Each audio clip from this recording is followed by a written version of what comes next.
Guys, what's going on? Welcome to Serial at Midnight, the official YouTube channel of serialatmidnight.com. My name is Heath, and I'm glad you're here because in this video, we're going to be talking some video games.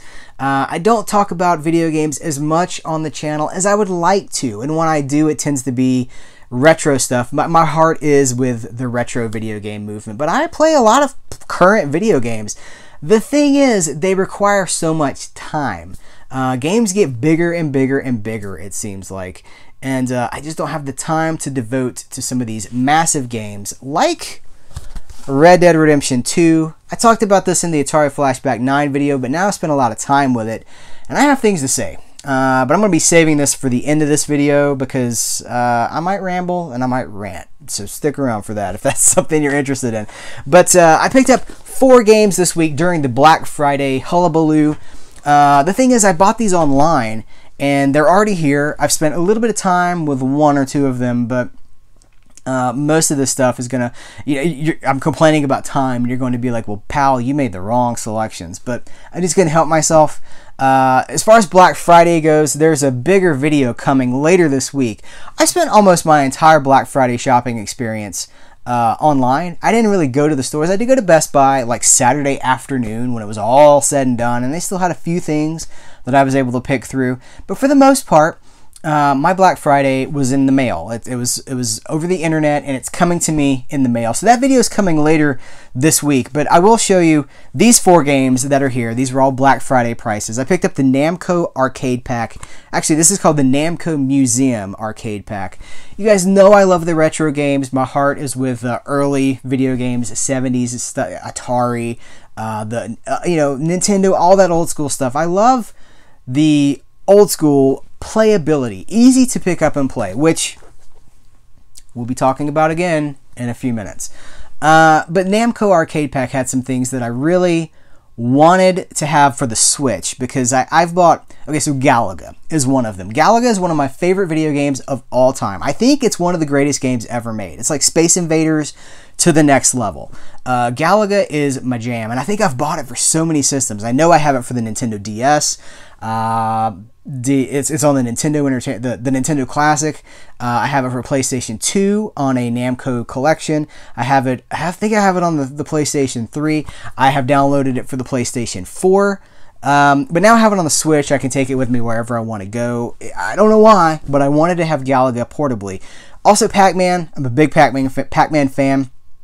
But I'm going to be honest, the real selling point of this for me was Splatterhouse. I wanted to own Splatterhouse, which if you don't know and you've never played it, is basically like Jason Voorhees is your main character. It's this big slasher serial killer with a hockey mask, jacked to the nines, super muscular, basically wandering through this haunted environment with undead things like vomiting up acid on him, or like these living creatures, these living muscle, whatever, these H.P. Lovecraft creatures attacking him. It's that sort of a thing.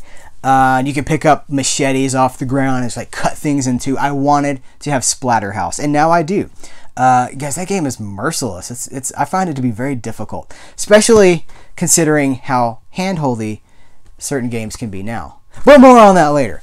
I also picked up, been wanting this for a while. I was able to grab Donkey Kong Country Tropical Freeze.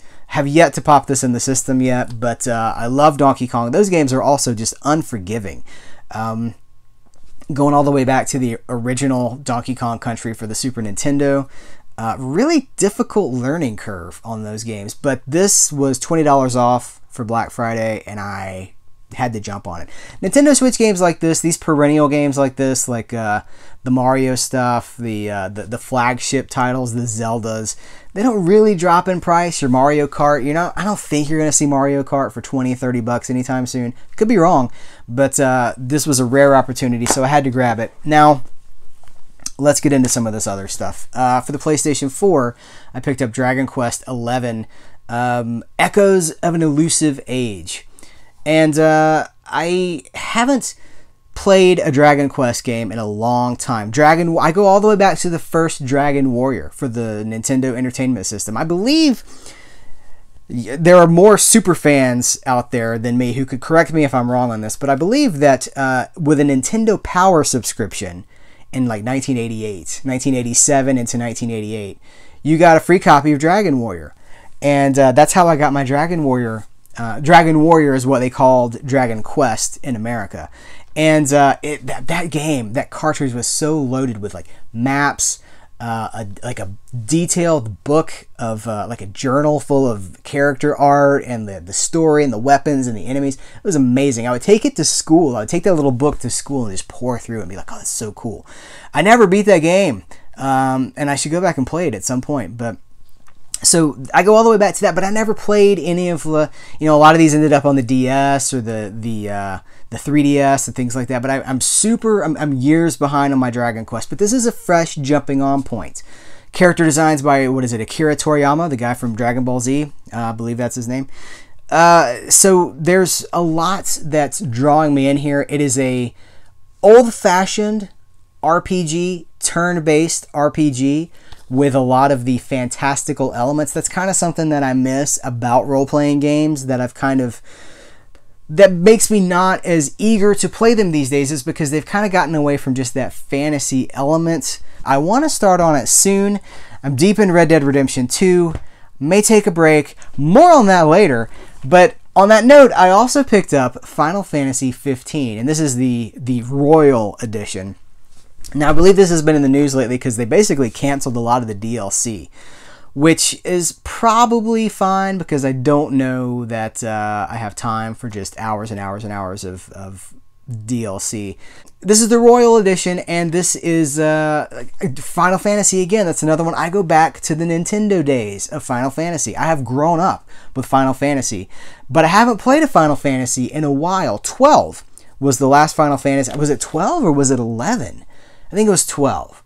I didn't finish it. It was a tough time in my life, and I had started it. I was like 40 hours into it, and I just didn't finish it because crap got real for a while. But I should go back and pick that up. But I did play the early ones, 1, 2, 3 on the Nintendo, which the numbering gets kind of chopped up at some point. But 7 was my big return to Final Fantasy on the original PlayStation. One of I've talked about it on the channel before. A defining experience in my life is I beat Final Fantasy 7. I had spent hours, like days and days and days and days, all my free time going into Final Fantasy 7. And when I finally beat it, it was such a feeling of accomplishment. Like I'd read War and Peace or something, like a huge accomplishment. And then I didn't know what to do with myself. I was kind of like, well, what do I do now that I don't have Final Fantasy 7? And part of the thing is I don't know that I can go back to that sort of immersion and dedication of time to giving all of my time to something. But a little bit more about that in a minute. But I played 8. I played 9. I did not beat 9, but I played 9. I had Tactics, Final Fantasy Tactics. The bottom line is I have a history with Final Fantasy, but it's something that seems like it's part of my past and not part of my present. So I was kind of sad about that. And I just really felt compelled to pick this up. So I am excited to dig into Final Fantasy 15. I have no idea when exactly I'll dig into it, but I have it now at my fingertips whenever I want to pull it down off the shelf. I'll probably play Dragon Quest 11 before I play Final Fantasy 15. Just because I'm looking for something that's a little bit more welcoming, a little bit more cartoony, a little bit less intense. Guys, let's talk about Red Dead Redemption 2. This is a beautiful game. It's a wonderful game, I think. It's certainly... So here's the thing. I have been known... I don't know if I've said it on the channel because I try to be positive. But there's an argument for video games as art. And I think that they are. I think that video games are art. But also, there's an argument that video games have replaced movies as offering cinematic experiences, which I do not think is true. I think that they try, and I think that some people think that they do. But for me, a video game never, ever has a cinematic experience. It has an immersive experience. I go back to our Final Fantasy VII conversation. I was so invested in it, I didn't know what to do when it was over. But it wasn't a cinematic experience. It was an experience, but it wasn't movie cinematic. Like, oh, I'm watching this thing. This tries to have a cinematic experience, and I am often just bored to tears with the talking and the go do this and go meet this person here and do this thing. Go get these carts and bring them back here. And the freedom is wonderful. And see, I loved Red Dead Redemption 1. I played it so much. Even long after I beat that game, I would just ride around on my horse, just explore the countryside, check out old buildings, stop crimes from happening in the streets, things like that. And I loved it. But this has taken it to a far more pedantic level. I have to use the word because that's what it is. There's so much minutia in this game.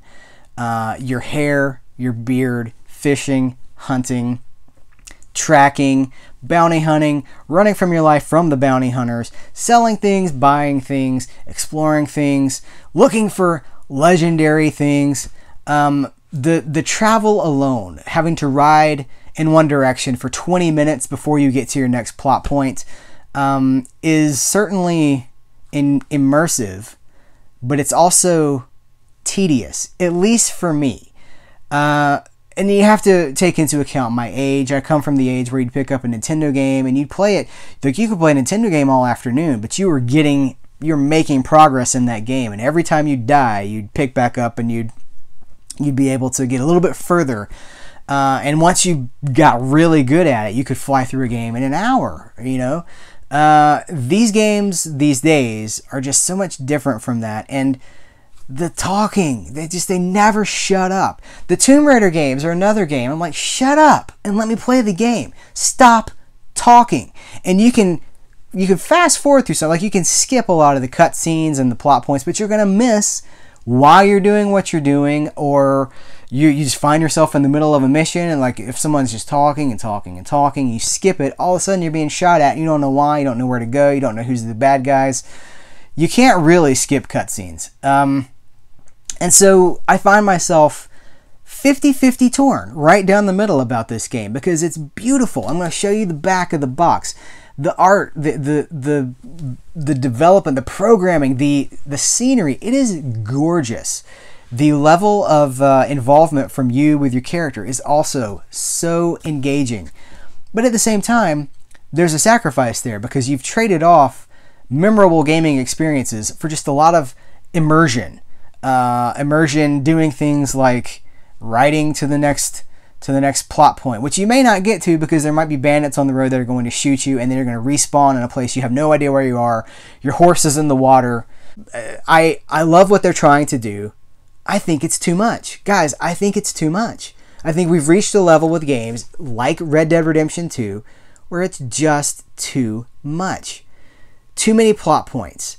Too many fetch quests. There's so many things where, like, hey, we got to go get this thing so we can bring it back here to do this thing, and then we'll have the power to go do this thing, which will enable us to do this other thing that we've been talking about since the beginning of the game. Not interested in that. That's not fun for me. It's not escapism. When I pick up a game, I want to be transported to a world that's not real. You know, I don't want to have to worry about cutting my hair in a video game. I want escapism. I want to be able to go to a place that doesn't exist. And that's the thing. Red Dead Redemption 2 is so realistic that it pretty much does exist. They have recreated the old frontier days of the early 1900s, the late 1800s into the early 1900s. It's so immersive and done with so much research. The catalogs, you can go to a shop and look at a catalog, and they're basically replicas of what real catalogs look like at that time period. So, hey, for immersion, for what they're trying to do, they did it. 5 stars. A for effort. But for fun factor for me, it's just not there, because there's so much tedium, so much business. And the business of just having fun is often put on the back burner. So that is why I am an avid Swish fan at this point. That's why I'm looking forward to some Donkey Kong. That's why I'm just going to be playing some Splatterhouse and some Galaga and some Pac-Man. And then when I've recharged my battery a little bit, I'll be jumping on Dragon Quest XI. Guys, this is a doozy, right? I don't often come out just so full force about certain things. What do you guys think about Red Dead Redemption 2? It's beautiful, right? Like, it's a lovely, beautiful, fully created world. But are you having fun? What are you doing? You know, the plot is wonderful. It's a cool redemption story, but at the same time, it's like a redemption story told in real time. We're living our lives with this imaginary character. I really do want to know what you guys think about these selections. Did you pick up any video games for Black Friday? What you playing?